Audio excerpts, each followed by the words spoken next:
لا حول ولا قوة إلا بالله العلي العظيم. أعوذ بالله من الشيطان اللعين الرجيم. بسم الله الرحمن الرحيم. الحمد لله رب العالمين. الصلاة والسلام على أشرف الأنبياء والمرسلين أبي القاسم محمد صل على محمد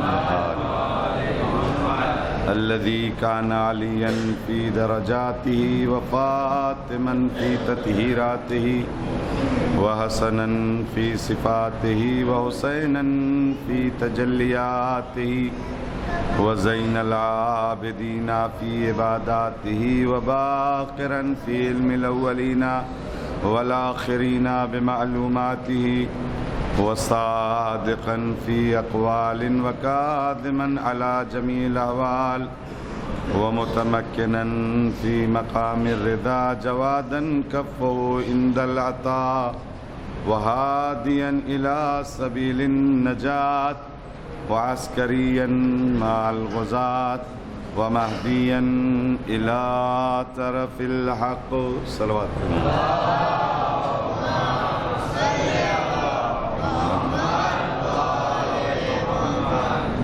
وآله الطيبين الطاهرين المعصومين المظلومين ولعنة الله على أعدائهم أجمعين. رب اشرح لي صدري ويسر لي أمري واحلل عقدة من لساني يفقهوا قولي. أما بعد فقد قال حسين بن علي بن أبي طالب عليهم السلام: أما بعد ألا ترون إلى الحق لا يؤمل به وإلى الباطل لا يتناهى عنه فليرغب المؤمن في لقاء الله فإني لا أرى الموت إلا سعادة والحياة مع الظالمين إلا برما. الناس عبيد الدنيا والدين لائق على ألسنتهم فيحوطون ما درت معايشهم فإذا محسوا بالبلاء قل الديانون. صلوات پڑھیں.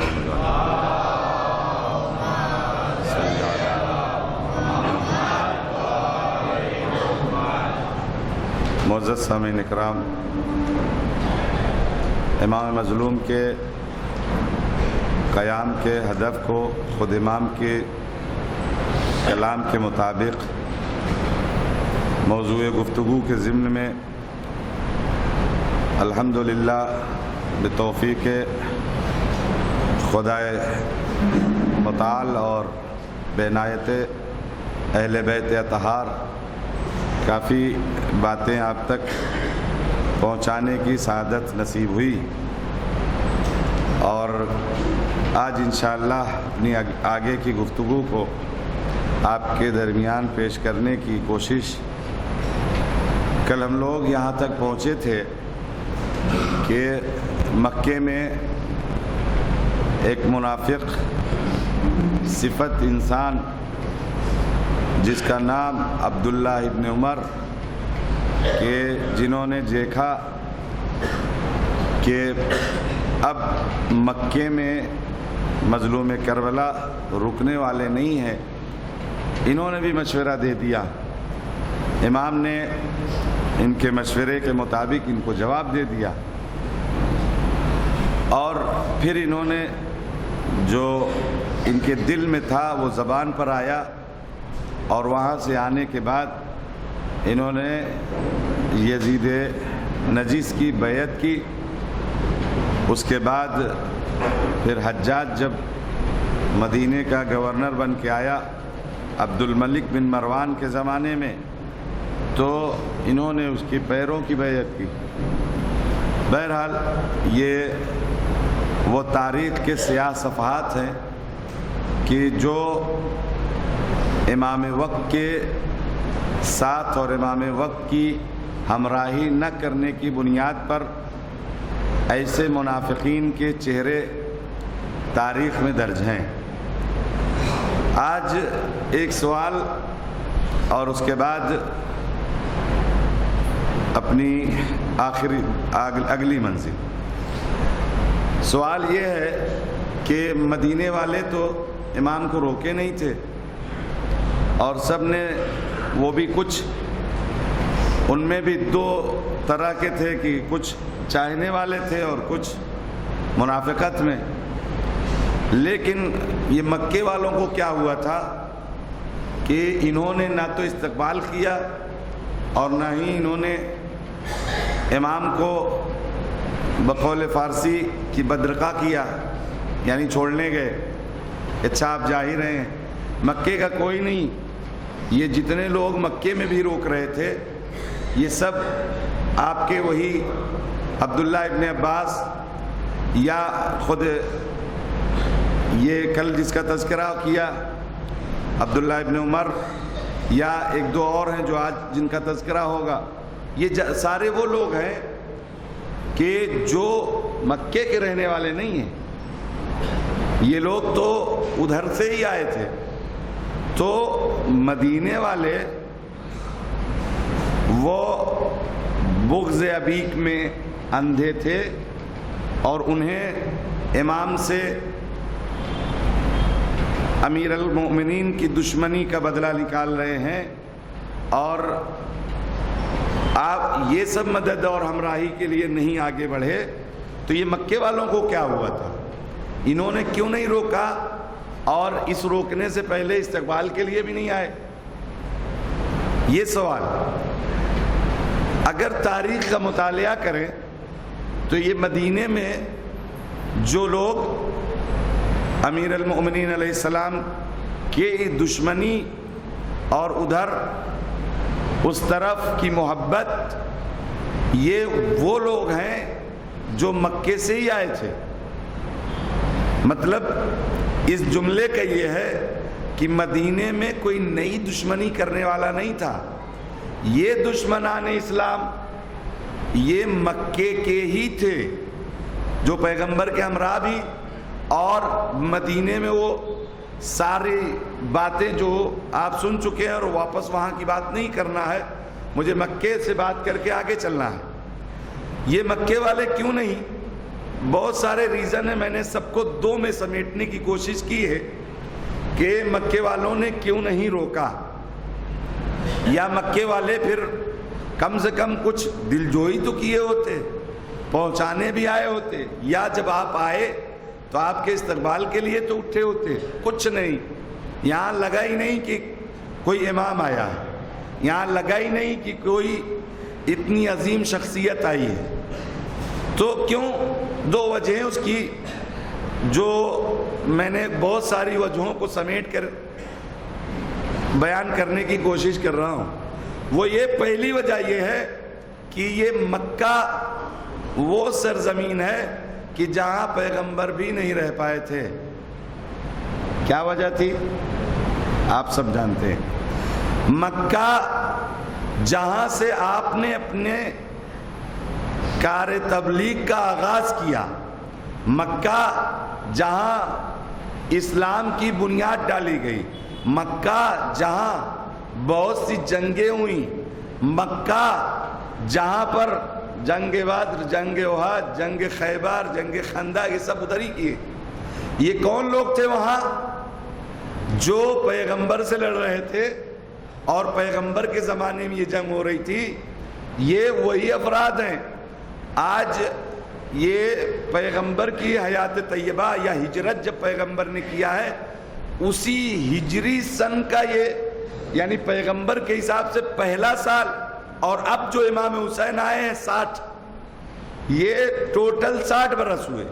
60 برس میں وہ پیغمبر کے سامنے جو آ رہے تھے وہ تو اور پکے ہو گئے تھے، وہ اور یعنی ابھی جوان رہے ہوں گے، اب جا کے اور بوڑھے ہوئے تو اور زیادہ پکے ہو گئے اس اعتبار سے۔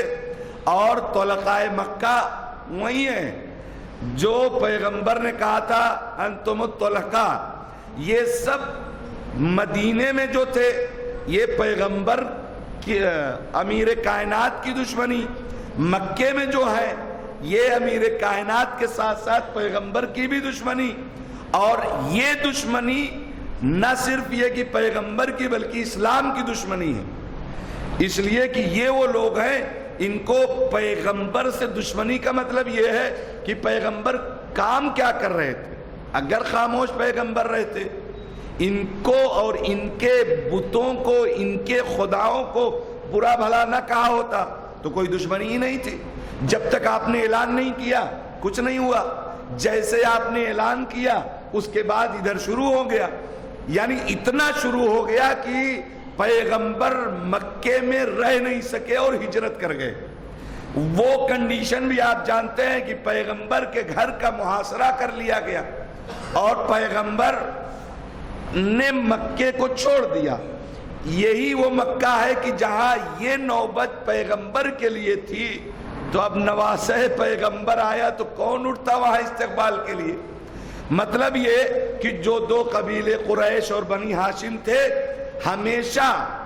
ہمیشہ ان میں ایک دوسرے سے چلتی رہتی تھی۔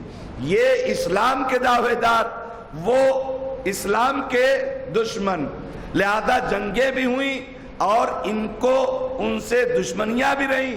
نتیجے میں شمشیر علی نے سب کے بزرگوں کا قلعہ کما کیا، تو پیغمبر اور جانشین پیغمبر کی دشمنی اب بدلے میں حسین ابن علی سے، ان کی صحت پہ اثر ہی نہیں پڑا۔ آپ تاریخ کا مطالعہ کریں کہ مکے میں اتنی عظیم شخصیت جن کو پیغمبر اپنے دوش پر بٹھاتے، جن کو زلفیں پکڑاتے، جن کے لیے پیغمبر نے متعدد اور سینکڑوں حدیثیں نقل فرمائی، کوئی فرق نہیں پڑا۔ وجہ یہی کہ کچھ بھی ہو، یہ تو اب بدلہ لینے کا موقع آیا، لہذا جو تب نہیں کر سکے وہ اب کریں۔ ایک وجہ یہ۔ دوسری وجہ یہ مکے میں جو لوگ تھے، چونکہ مکے میں اس وقت بہت سے وی آئی پی لوگ آئے اور مختلف ایکٹیویٹی، سیاسی لحاظ سے ان کو موقف ہی نہیں سمجھ میں آیا کہ ہو کیا رہا ہے، کیونکہ 3 شعبان کو آپ پہنچے ہیں، ادھر سے عبداللہ ابن زبیر، ادھر سے عبداللہ ابن عمر، پھر ابن عباس، پھر عبداللہ ابن جعفر، پھر سعید ابن عمر، یہ لوگ مختلف زاویے سے مختلف موقعوں پر مختلف وقت میں امام کو روک رہے ہیں، امام کو روک رہے ہیں، امام کو روک رہے ہیں، نہیں وہاں نہیں جانا ہے، نہ جائیے، نہ جائیے، اور جانے نہیں دیں گے، وہاں آپ کی جان کو خطرہ ہے۔ تو اب مورخین لکھتے ہیں کہ یہ مکے والے سمجھ نہیں پا رہے تھے کہ یہ جائیں گے یا رکیں گے، لہذا موقف نہیں سمجھ میں آیا، جس کی بنیاد پر یہ اپنا کوئی پلیٹ فارم نہیں بنا سکے۔ بہرحال تاریخ نگار کا کام ہے تاریخ لکھنا، اور ہم کو اسے پڑھنے کی ضرورت ہے۔ حالات ایسے ہی تھے، لیکن جو پہلی وجہ ہے وہ زیادہ مناسب تر ہے، اور اس کا گلہ اور شکوہ سید سجاد علیہ السلام نے کیا تھا۔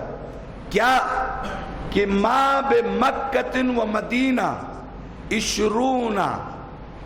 عشرون رجلا یحبنا، مکے اور مدینے، پورے مکے اور پورے مدینے کے لیے کہتے ہیں کہ مکے اور مدینے میں 20 آدمی بھی ایسے نہیں تھے جو ہم سے محبت کرتے ہوتے۔ مطلب اس کا کیا نکلا؟ مطلب یہی نکلا کہ سارے دشمن اہل بیت تھے، امام مظلوم آئے چلے بھی گئے، ان کے صحت پر کوئی اثر پڑا نہیں، لہذا انہوں نے نہ امام کا استقبال کیا اور نہ امام کو سیاف کیا، کہ کوئی فرق نہیں پڑا، اور نہ کوئی مشورہ نہ کوئی روک ٹوک۔ یہ یہاں رہا۔ یہ تاریخ کے یعنی مختلف ادوار سے یہاں جب امام پہنچ گئے، اب جب یہاں سے نکلے تھے تو ایک آدمی اور وہاں آیا تھا۔ کون تھا؟ میں نے پہلے دن یا دوسرے دن کہا تھا، یہ نام آپ یاد رکھیے گا، جہاں سے یہ میٹر شروع ہوا تھا۔ امام کہاں تھے؟ مسجد میں۔ کس کے ساتھ تھے؟ عبداللہ ابن زبیر، عبداللہ ابن زبیر کے ساتھ۔ جب ولید کی طرف سے ایک آدمی آیا کہ آپ کو دربار میں بلایا گیا، تو امام محو گفتگو تھے کس سے؟ عبداللہ ابن زبیر سے۔ عبداللہ ابن زبیر سے میں گفتگو تھے اور یہ ڈر بھی گیا تھا، تو امام نے کہا تھا ڈرنے کی بات نہیں ہے، اِنَّا طَاغِيتُهُمْ قَدْ هَلَكَ، کہ ان کا لگتا ہے ان کا جو بڑا طاغوت ہے وہ آج ہلاک ہو گیا۔ تو اس کے بعد یہ وہ آدمی یہاں سے امام ولید کے دربار میں گئے بنی ہاشم کو لے کر، اور یہ وہیں سے نکلا سٹ پٹ اور مختلف پہاڑیوں کے، کھیتوں کے، جنگلوں کے راستے ہوتے ہوئے مکے پہنچا۔ یہ وہی روش ہے جو ادھر پڑوسی ملک میں ایک بار ایک مسجد پہ حملہ حکومت کی طرف سے ہوا تھا، تو کوئی نقاب پہن کے بھاگ رہا تھا، کوئی کیسے بھاگ رہا تھا۔ یہ وہی روش ہے، جب ابھی تو کوئی جرم نہیں، امام ساتھ ہے، امام کے ساتھ محو گفتگو ہے، امام کے سامنے ہی وہ پیغام لے کے آیا ہے، امام بنی ہاشم کے ساتھ جا رہے ہیں ولید کے دربار میں، لیکن یہ وہاں سے فرار کیا اور فرار کر کے آ کے مکے میں پناہ لی مختلف پگڈنڈیوں سے۔ اور امام کو بھی کچھ لوگوں نے اسی بنیاد پر مشورہ دیا کہ آپ بھی شاہراہ عام یعنی ہائی وے سے نہ جائیں، کوئی گلی کوچوں والا راستہ پکڑ لیں تاکہ آپ کو کوئی پکڑ نہ سکے، نہ آپ کا راستہ کوئی روک سکے۔ امام نے کہا میں یہ کام نہیں کر سکتا، میں یہ کام نہیں کر سکتا، میں وہی راستہ اختیار کروں گا جو عام راستہ ہے، اور راستے بھر خاموش بھی نہیں ہے، امام بولتے جا رہے ہیں، پیغام دیتے جا رہے ہیں، اس لیے کہ امام نہ تو کسی سے ڈرتا ہے اور نہ کوئی زمانے سے چھپ کے کام کرنا ہے، لہذا یعنی کھلم کھلا علی الاعلان آپ مین روڈ سے گئے اور مکے پہنچے ہیں۔ یہ اب جب سن لیا اس نے کہ امام یہاں آ گئے، پھر آیا، کبھی تو صبح شام دونوں دن ٹائم، کبھی ایک دو دن کے بعد، کبھی دو، بہرحال امام سے خوب رابطے میں تھا اور امام کو مختلف مشورے، مختلف باتیں، آخر میں امام کو اس نے مشورہ عجیب سا دیا، دو رخا یعنی میں اس کو کہتا ہوں دو منہا سانپ، کیونکہ یہ بہت خطرناک ہے۔ امام سے کیا کہتے ہیں؟ امام سے کہتا ہے کہ جب پکا ہو گیا کہ امام جانے والے ہیں تو امام سے کہہ رہا ہے، صلوات پڑھ دے محمد والے محمد پر،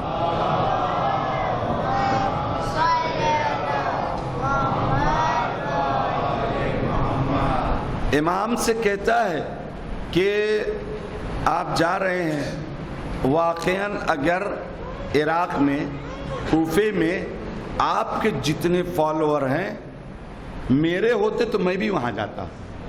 جملہ ذرا ہارڈ تھا، اگر یہی صرف تاریخ میں لکھ دیا جاتا تو اس کی پکڑ ہوتی کہ یہ چاہتا تھا کہ امام چلے جائیں۔ اس کے بعد اس جملے کو لپنے کے لیے اگلا فقرہ اس میں ایڈ کیا کہ ویسے یہاں بھی اگر آپ رہیں اور یہ بھی ایک اچھا مرکز ہے اور یہاں آپ کام کریں تو میں بھی آپ کی حمایت میں رہوں گا۔ تو اس جملے سے، پہلے والے جملے سے یہ ثابت کرنے کی کوشش کی ہے کہ چلے جاتے تو ٹھیک تھا، دوسرا والا یہ سیاسی بات تھی اور عالمی پیمانے پر تاریخ میں ہمارا نظریہ اور ہماری نیت نہ لکھی جائے، اس لیے اگلا جملہ ایڈ کر دیا، لیکن حقیقت وہی تھی کہ وہ چاہتا تھا کہ یہاں سے چلا جائے، امام چلے جائیں، اور اس لیے اس نے کہا۔ امام نے جو اس کا جواب دیا ہے وہ قابل غور ہے۔ میں نے پہلے ہی دن یہ بات آپ کے خدمت میں کہی ہے کہ امام اپنے تمام مخاطبین کی نیت، ان کی کیپیسٹی اور ان کے سارے پورے حسب و نسب کے حساب سے سب کو جواب دیے ہیں۔ اپنوں نے دیا تو بھائی ٹھیک ہے، آپ کا مشورہ ٹھیک ہے، لیکن اللہ چاہتا ہے مجھے قتل ہونا۔ عبداللہ ابن عمر نے دیا تھا تو انہوں نے وہ واقعہ سنایا کہ دنیا کا کیا لیے ہو، دنیا میں تو جناب یحییٰ کے سر کو کاٹ کر ایک بدکردار لڑکی کے لیے تحفے میں بھیجا گیا۔ یہ سارے یعنی جیسا مخاطب تھا اسی حساب سے امام نے اس کو جوابات دیے ہیں۔ یہ بھی ایک نئے قسم کا مخاطب ہے، امام نے اس کی بھی اسی حساب سے اس کا بھی جواب دیا ہے۔ جواب میں امام کہتے ہیں انا ابی، جب اس نے مشورے دے دیے تو آپ نے فرمایا انا ابی، میرے والد، میرے باپ، میرے جد، حدثنی، انہوں نے روایت نقل کی ہے یا مجھ سے کہا ہے، کیا کہا ہے؟ انا بمکۃ، کہ بے شک مکے میں کبشن بہی تو تحلو یا تستحلو، کہ ایک میڈا، وہ کیا کہتے ہیں اس کو؟ بھیڑ ہوگا کہ جس کے ذریعے سے تستحلو حرمتہا، مکے کی حرمت جس کے ذریعے سے حلال ہوگی، یعنی مکے کی حرمت پامال ہوگی۔ یہ کس نے؟ امام نے کہا اس سے کہ میں نے، میرے جد نے مجھ سے یہ حدیث نقل کی ہے کہ مکے میں ایک بھیڑ ہوگا، ایک مینڈا ہوگا کہ جس کے خون سے اور جس کے ذریعے سے مکے کی حرمت پامال ہوگی۔ فما احب ان اکون ذلک الکبش، میں یہ پسند نہیں کرتا کہ وہ بھیڑ میں بن جاؤں۔ کس نے کہا؟ امام نے، کہ میں یہ پسند نہیں کرتا کہ وہ بھیڑ میں بن جاؤں اور میرے ذبح ہونے سے یا میرے قتل ہونے سے حرمت کعبہ پامال ہو۔ وَلَئِنْ اُقْتَلُوا خَارِجًا مِنْهَا بِشِبْرٍ، اور اگر مجھے قتل کیا جائے مکے سے ایک بالشت دور بھی، تو یہ احب الیہ من ان اقتلوا فیہا، تو یہ مجھے زیادہ پسند ہے بنسبت اس کے کہ میں مکے، خانہ کعبہ اور مکے میں قتل کیا جاؤں۔ یہ مجھے وہ پسند ہے کہ ایک بالش، یعنی تھوڑے ہی فاصلے صحیح، اگر مجھے قتل کیا گیا وہ مجھے منظور ہے، لیکن مکے میں اور کعبے میں یہاں اگر مجھے قتل کیا جائے اور اس کی حرمت پامال ہو جائے یہ مجھے منظور نہیں ہے۔ اس کے بعد اگلا فقرہ وَلَئِنْ اُقْتَلُوا خَارِجًا مِنْهَا بِشِبْرٍ، یہ تو ایک بالش کی بات تھی، اور اگر دو بالش، یہ کنایا ہے امام کا کہ اگر تھوڑی دور یا اور دور، اگر بشبرین دو بالشت، یہ کنایا ہے، یعنی اور اس سے دور، تو یہ ایک بالشت والے سے زیادہ مجھے پسند ہے، مطلب جتنی دور مکے سے میں قتل کیا جاؤں وہ مجھے پسند ہے بنسبت یہ کہ میں مکے میں مارا جاؤں اور مکے اور کعبے کی حرمت میرے ذبح ہونے یا میرے قتل سے، میرے خون سے اس کی حرمت پامال ہو، یہ مجھے پسند نہیں ہے۔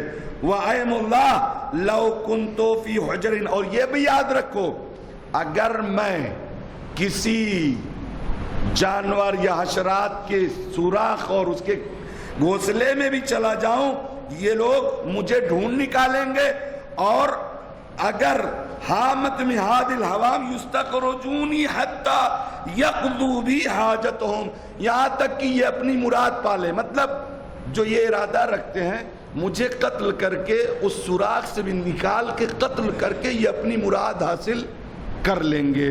یہ امام نے کہا واللہ لَيَعْتَدُنَّ عَلَيَّ كَمَا تَدِتْ الْيَهُودِ فِي السَّبْتِ، یہ میری حرمت کو ویسے پامال کریں گے جیسے بنی اسرائیل سنیچر کے دن کی حرمت کو پامال کر رہے تھے۔ وہ واقعہ پورا ہے، امام نے کنایتاً یہ ارشاد فرمایا ہے کہ جب یہ کہا گیا تھا کہ سنیچر کو شکار مت کرو تو ان لوگوں نے کیا کیا، شب سنیچر میں ہی ایک گڑھے میں یعنی مچھلیوں کو روک لیا، سنیچر تک اس کو چھوڑ دیتے تھے، دوشنبہ کو اس کو نکال لیتے تھے۔ تو یہ ترکیب لگائی، امام نے کہا کہ جیسے انہوں نے اس دن کی حرمت کو پامال کیا ویسے ہی انہوں نے میری حرمت کو پامال کیا۔ یہ امام کہہ کے اسے بتایا کہ یبن الزبیر لئن ادفنوا بشاطئ الفرات احب الی من ان ادفنوا بفناء الکعبہ، میں اگر فرات کے کنارے دفن کیا جاؤں یہ مجھے پسند ہے بنسبت اس کے کہ میں کعبے کی دہلیز پر دفن کیا جاؤں۔ یہ امام نے اس کو اپنا دو ٹوک میں اسے جواب دے دیا۔ یہ عبداللہ ابن زبیر کہ جس نے امام کو یہ مشورے دیے اور دینے کے بعد امام کا یہ جواب تھا، یہ وہیں پناہ گزین ہوا، پناہ گزی ہوا، اور امام نے یہ گویا پیشن گوئی کی کہ میرے جد نے، میرے بابا نے یہ مجھے خبر دی ہے کہ مکہ میں ایک بھیڑ کے ذریعے سے یہ کنایا تھا، کیونکہ امام تو رکنے والے نہیں تھے، اور امام جانتے تھے کہ یہاں کون رکے گا، امام جانتے تھے۔ امام تو چلے گئے کوفے کی طرف، حرکت کر گئے، مکے سے نکل گئے، لیکن یہ وہیں رکا رہا یہاں تک کہ امام قتل ہو گئے، اور یہ اپنی ایکٹیویٹی کرتا رہا۔ یزید حکمراں بن گیا، اور بنا ہی تھا، پہلے ہی سے اعلان ہوا تھا، اس کے بعد وہ مر بھی گیا۔ پھر جب عبد الملک بن مروان آیا، یزید کی موت اور عبد الملک بن مروان کے بیچ میں اسے چانس ملا، اس نے بھی اپنا پرچم بلند کر دیا، اور بہت سے لوگوں نے اس کی بیعت بھی کی۔ اس کے بعد جب پتہ چلا کہ یہ اپنی ایکٹیویٹی وہاں کر رہا ہے، تو یہاں سے بھیجا گیا کہ اس پر چڑھائی کرو۔ وہ لوگ گئے، جانے کے بعد کوہ یعنی پہاڑی جو ابو قبیس کی تھی اس کی طرف سے انٹر ہوئے، اور وہاں سے منجنیق کے ذریعے سے کعبے پر حملہ پتھراؤ کیا۔ کعبے پر پتھراؤ ہوا اور آگ کے گولے پھینکے گئے، جس کی وجہ سے کعبے میں آگ بھی لگی اور پتھر بھی گرے، اور وہ دمبے کی سینگ جو جناب اسماعیل کے بدلے میں آیا تھا، اس کی سینگ وہاں تھی، وہ سب جل کے تباہ ہوئی۔ یہ پہلی بار کعبے کی بے حرمتی ہوئی اس کی وجہ سے، یہ وہاں چھپا رہا، اس کی وجہ سے یہ کام ہوا جو امام نے نہیں کیا تھا، کیونکہ امام نے یہ کہا کہ میں نہیں چاہتا وہ بھیڑ میں بن جاؤں کہ میری وجہ سے حرمت کعبہ پامال ہو جائے، یہ مجھے پسند نہیں ہے، مکے سے ایک بالش دور میں چلا جاؤں یہ مجھے پسند ہے۔ اس کے بعد یہ کام جب یہاں تک مکمل ہوا، پھر ایک بار چڑھائی ہوئی۔ کب؟ حجاج نے آ کر جب مدینے کو تہس نہس کیا، مدینے میں مسجد نبوی وغیرہ جب پورا کئی دنوں تک جو کچھ وہاں ہونا تھا سب کی پرمیشن تھی، اور اسی چکر میں کئی ہزار ناجائز اولادیں پیدا ہوئیں۔ آج فضائل اہل بیت، کردار اہل بیت جو ہضم نہیں ہوتے نا، کہیں نہ کہیں وہ رشتے ملتے ہوں گے، کہیں نہ کہیں وہ رشتے ملتے ہوں گے۔ پیغمبر نے فرمایا ہے علی تمہاری محبت ایسوں کے دلوں میں نہیں آ سکتی جو خبیث الولادہ ہے۔ یہ کہاں گئی ساری اولادیں جو ناجائز پیدا ہوئی؟ مدینہ جب تاراج ہو کے ختم ہوا، پھر اس کو بھیجا کہاں؟ مکہ۔ یہ حجاج جب وہاں پہنچا، پھر اس نے زبیریوں کی خبر لی، اور اس میں یہ مارا گیا۔ جب اس حجاج یہاں آیا اور اس نے اس بار تو خانہ کعبہ کو پانچوں طرف سے حملے کیے، اور پہلے والے حملے کے مقابل یہ بڑا حملہ تھا، اور اسی میں یہ گھس کے بیٹھا تھا کبوتر حرم بن کے، جو امام نے منع کیا تھا کہ خدا نہ خواستہ تم کبوتر حرم خدا نہ بن جانا، یہ لیکن بنا رہا۔ یعنی اب امام نے بھی بیعت سے انکار کیا تھا، اس نے بھی بیعت سے انکار کیا۔ امام کا ہدف کیا تھا، اس کا ہدف کیا تھا، یہ دونوں بالکل ایک دم اوپن، اور سمجھ سکتے ہیں آپ اس واقعے سے۔ امام نے تمام مقدسات اسلامی اور تمام احکامات اسلامیہ کی حفاظت اور اس کے پاک اور قداست کو محفوظ رکھتے ہوئے اپنی جان دے دی، لیکن انہوں نے اپنی جان بچانے کے لیے تمام مقدسات اسلامیہ کو پامال کر دی۔ صلوات پڑھ دے محمد و آل محمد۔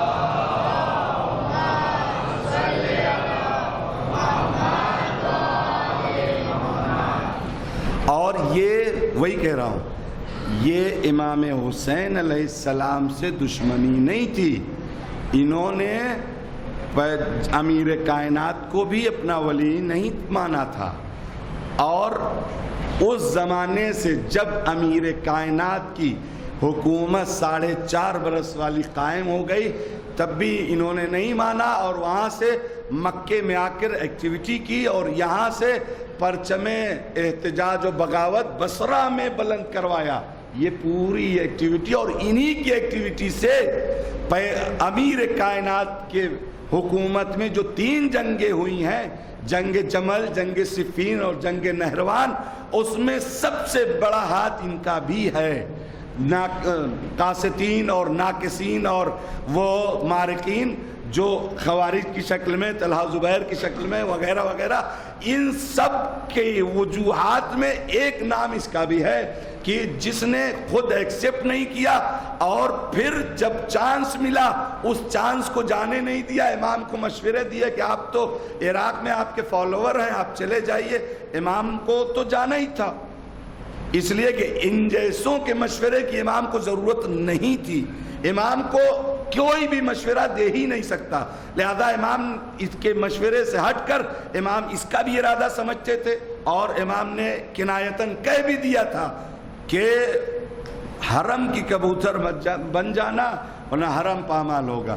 کل کا مورخ اگر یہ لکھتا ہے، اچھا وہی کہتا ہوں کہ ایسا ہو گیا، امام نے میرے کہا تھا کہ ایسا ہوگا اور وہ ہوا. یہ تاریخ کے وہ سیاہ اوراق ہیں جو خود محافظین اسلام نے مقدسات اسلام کو پامال ہونے کا ذریعہ بنی. یہ آج بھی ایسے ہی. ابھی حج میں کیا ہوا تھا؟ جو خانہ کعبہ میں کافر نہیں جا سکتا، جانتے نہیں جانتے؟ نہیں جا سکتا. آیا پوری ویڈیو وغیرہ بنا کے وہ چلا گیا، وہاں سے جا کے ریلیز کیا، تب پتہ چلا کہ آیا ہے. ایسا ہو سکتا ہے کیا؟ میری اگر اس دن کی بات یاد ہو کہ اگر سماج میں اگر کسی بھی حکومت میں کوئی چوری کرے، چور پکڑا نہ جائے تو کون ذمہ دار ہے؟ حکومت. حکومت ملی ہوئی ہے. یہی بات ہے. آج یہ ہوا، یہ وہی ہے.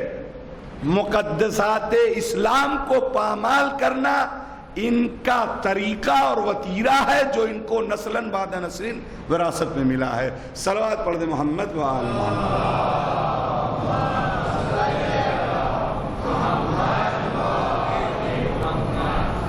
یہ تاریخ کے وہ تلخ واقعات ہیں کہ جو مورخین نے محفوظ کیا. اور یہ سب جتنی بھی باتیں ہیں اہل سنت کے اہم کتابوں میں ساری باتیں لکھی ہوئی ہیں کہ امام کے یہ سارے مکتوبات، امام کے سارے یہ مکالمات اور خطبات جو میں آپ کے سامنے بیان کرنے کی توفیق حاصل کر رہا ہوں.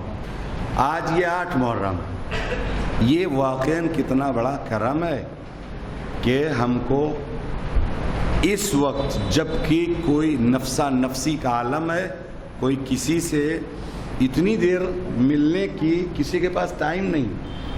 یہ کرم ہے اسی قربانی امام حسین کا اور ان کے اخلاص اور ان کے اس ایثار و جذبے کا کہ انہی کے نام پہ ہم کم سے کم یہ سب باتیں سن کے اپنے آپ کو آمادہ تو کر سکتے ہیں، اپنے آپ کو ان سے اظہار برات تو کر سکتے ہیں کہ ایسے لوگ بھی تھے. ایسے یہ کرم ہے اس فرش کا اور اس عزا کا اور اس ذکر کا کہ ایسے مطالب، ورنہ کئی ہزار اگر بانٹتے کہ آئیے میں سناتا ہوں تو کوئی آتا نہیں. یہ صرف بنام حسین آئے اور حسین کا ذکر اور ان کی مظلومیت کو سننے آئے ہیں. یہ بہت عجیب ذکر ہے. یہ کھینچ کر لاتا ہے، کھینچ کر، کوئی کسی کو بلانے نہیں جاتا. 8 محرم ہو گئی، دیکھتے ہی دیکھتے اتنی جلدی یہ دن گزر جاتے ہیں کہ ہم سمجھ بھی نہیں پاتے. اور جو حق ہے ذکر کا، جو حق ہے گریے کا، جو حق ہے عزا منانے کا، وہ ادا بھی نہیں کر پاتے. آج یہ 8 محرم شب ہے. معمولاً ایک عظیم سپاہی کا ذکر ہوتا ہے جس کا ایک نمایاں کردار ادب تھا. ادب بہت بڑا. امیر کائنات کی ایک حدیث ہے کہ اگر آپ کی زندگی کے 2 دن بچے ہوں تو ایک دن آپ خدا کی معرفت اور علم میں صرف کر دو، ایک دن ادب سیکھنے میں، تاکہ دین صحیح پہنچا سکو۔ یہ امام نے فرمایا ہے۔ ابوالفضل العباس کے اندر ادب درجہ کمال پر تھا۔ کیا آپ نے کہیں یہ پڑھا ہے قال العباس؟ عجیب ہے، قال العباس کی جناب عباس نے فرمایا، کہیں پڑھا ہے؟ نہیں پڑھا، میں تو نہیں پڑھا۔ کیوں؟ اس کا ریزن بتاتے ہیں علماء کہ وہ یہ کہتے ہیں کہ جب میرا امام موجود ہو تو مجھے کہنے کی کیا ضرورت۔ اور ایک فتنہ انگیز بات کہ جو آپ کے رشتے کو شمر سے جوڑا جاتا ہے، یہ بنی کلاب 5ویں پشت میں شمر کہیں جا کر ملتا ہے، اور وہ امان نامہ بھیجا کہ اینا بنو اختنا، یعنی ہماری بہن کے بچے کہاں ہیں، یہ امان نامہ آپ کے لیے آیا ہے۔ مولا ابوالفضل العباس سر جھکائے، بالکل کچھ جواب نہیں۔ مظلوم کربلا بھی بیٹھے۔ ابوالفضل العباس سے مولا مظلوم کہتے ہیں کہ عباس کچھ جواب تو ان کو دے دو، کچھ جواب تو ان کو دے دو۔ اگر حکم امام نہ ہوتا تو یہ اس لائق بھی اس امان نامے کو نہیں سمجھ رہے تھے کہ ان کا جواب دیا جا سکے۔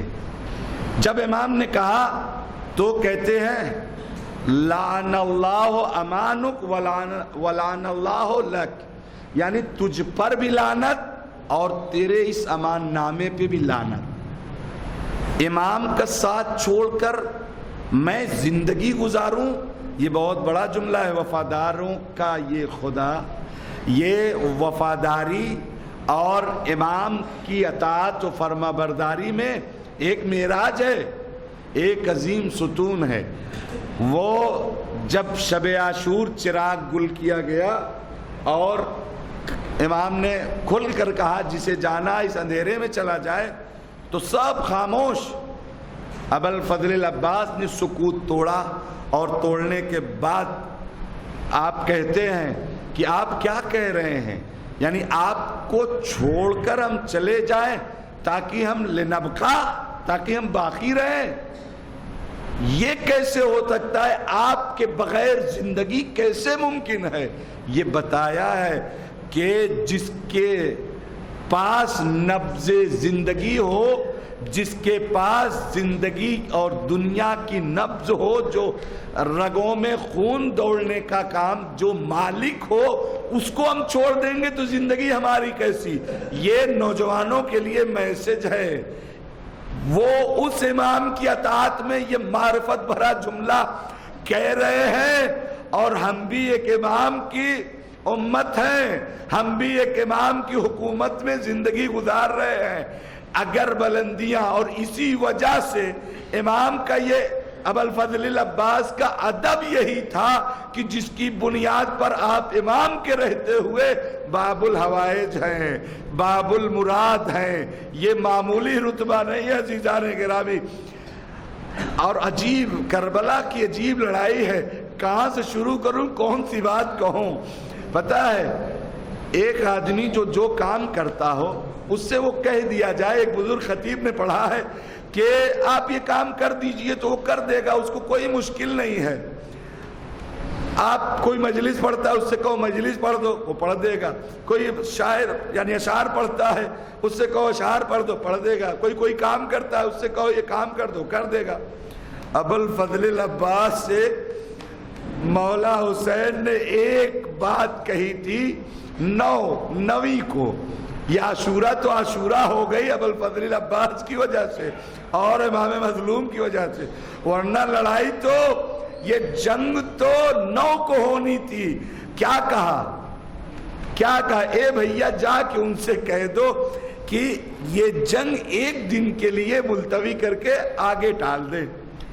جس میں اتنی قدرت ہو کہ وہ جنگ خود اپنے بل پہ لڑ سکتا ہو، اسی سے جا کے یہ ایک دل کی یہ مدت مانگنا۔ ابوالفضل العباس کا کیا کلیجہ، اطاعت امام میں مولا نے کچھ نہیں کہا. یقیناً عزت داروں کے لیے کچھ کسی سے بھی مانگنا بہت سخت ہے. تو سوچئے اور اس بات کو محسوس کیجئے، وہ بھی دشمن سے مانگنا یہ تو نہایت سخت ہے. جو گھیر کر لائے ہیں، آپ کے قیام ہٹا دیے گئے ہیں، آپ کو مختلف دباؤ، مختلف فشار، مختلف ٹارچر ہے کہ کسی طرح سے بیعت کر لو. ایسے انسان سے یہ اور یہی مانگنا مظلوم کربلا کو بھی بہت دکھ پہنچایا تھا. جب آپ نے مطالبہ آپ کے لیے علی اصغر کے لیے پانی مانگا تھا، یہ اتنا کھلا تھا مولا کو کہ اس پر آپ کو یاد کر لیا تھا. شیعتی مہما شریف تم، اے میرے شیعو جب تم ٹھنڈا پانی پینا. یہی کام ابوالفضل العباس نے بھی کیا. ابوالفضل العباس کے پاس طاقت و قوت، اتنی شجاعت تھی کہ جنگ اپنے ہی طاقت پہ لڑ سکتے تھے. لیکن مظلوم کربلا نے کہا، اے بھیا جا کے ان سے کہہ دو ایک دن کے لیے مہلت دے دے.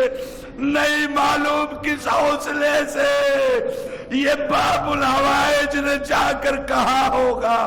بہرحال اور یہی جب ابوالفضل العباس نے جا کے کہہ دیا تو سارے شہدائے انصار حسینی سب خاموش ہو گئے کہ یہ کام تو مولا نے عباس سے لے لیا.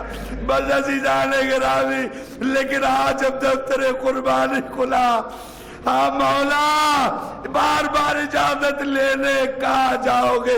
تم تو میرے لشکر کے علمبردار ہو، کہاں جاؤ گے؟ ایک مرتبہ مولا ابوالفضل العباس کبھی دائنے دیکھتے بائیں دیکھتے، کہتے آقا وہ لشکر کہاں رہا؟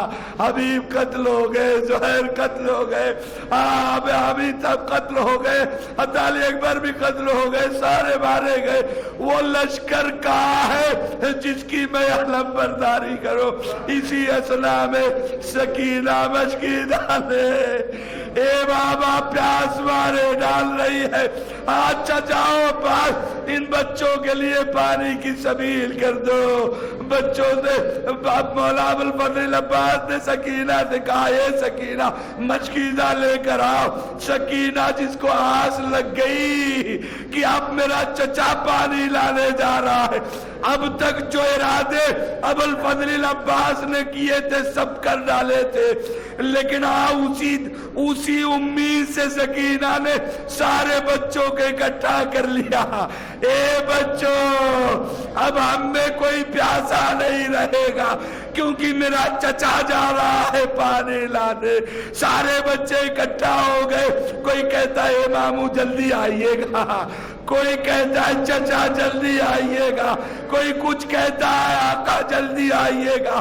ابوالفضل العباس پہنچے، ترائی پر قبضہ، چلوں میں پانی لیا اور پانی لے کر لشکر آدھا اور عالم اسلام کو بتانا چاہے عباس کا قبضہ فرات پر ہے، لیکن پیے گئے. میں کہوں گا مولا پی لیجئے، کم سے کم ایک مجاہد تو اپنی طاقت کو واپس لا سکتا ہے تاکہ جنگ تو صحیح کر سکے گا. یہ کیسے؟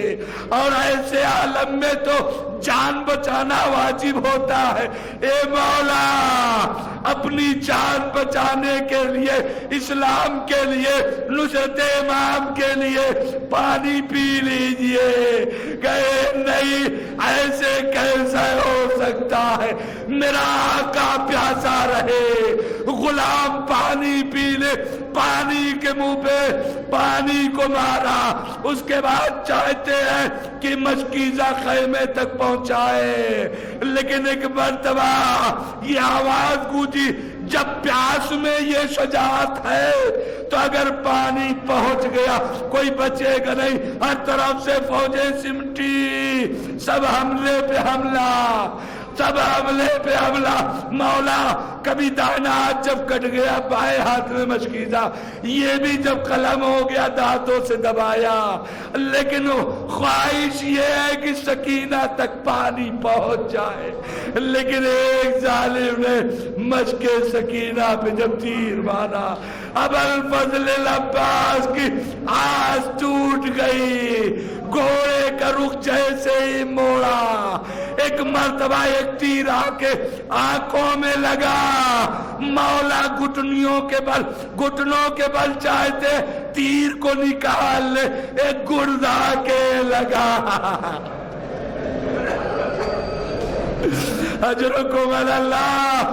خدا کسی غم میں نہ رلائے سوائے غم سید الشہداء کے. عزیزو جب گرد لگا میرا مولا وہ کیفیت کوئی بیان نہیں کر سکتا. ایک خطیب عراق میں ابوالفضل العباس کے حرم میں مصائب پڑھ رہا تھا مولا کے. رات میں بی بی سیدہ اسے خواب میں آئی. اے خطیب میرے بھیا کا میرے بیٹے کے پورے مصائب پڑھا کر. اے بی بی انہی کا مصائب پڑھتا ہوں، انہی کا مصائب پڑھ کے آیا ہو. کون سے مصائب کی بات آپ کرتے؟ کہا وہ مصائب تمہیں پتا ہے جب بلندی سے کوئی گرتا ہے ہاتھوں کا سہارا. ارے میرے بیٹے کیا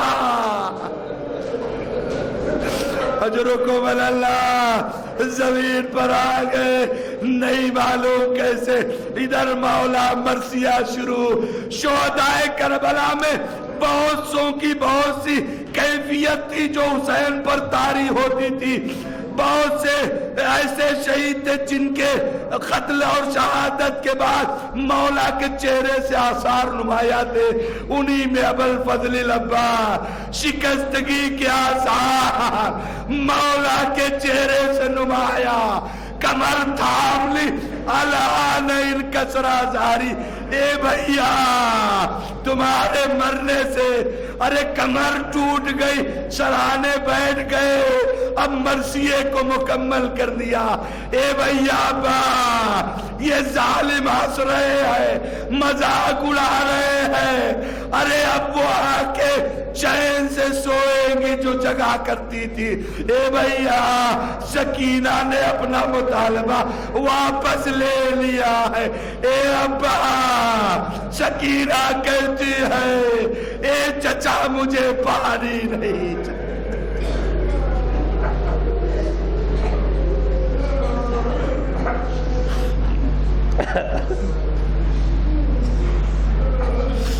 وسيعلم الذين تلموا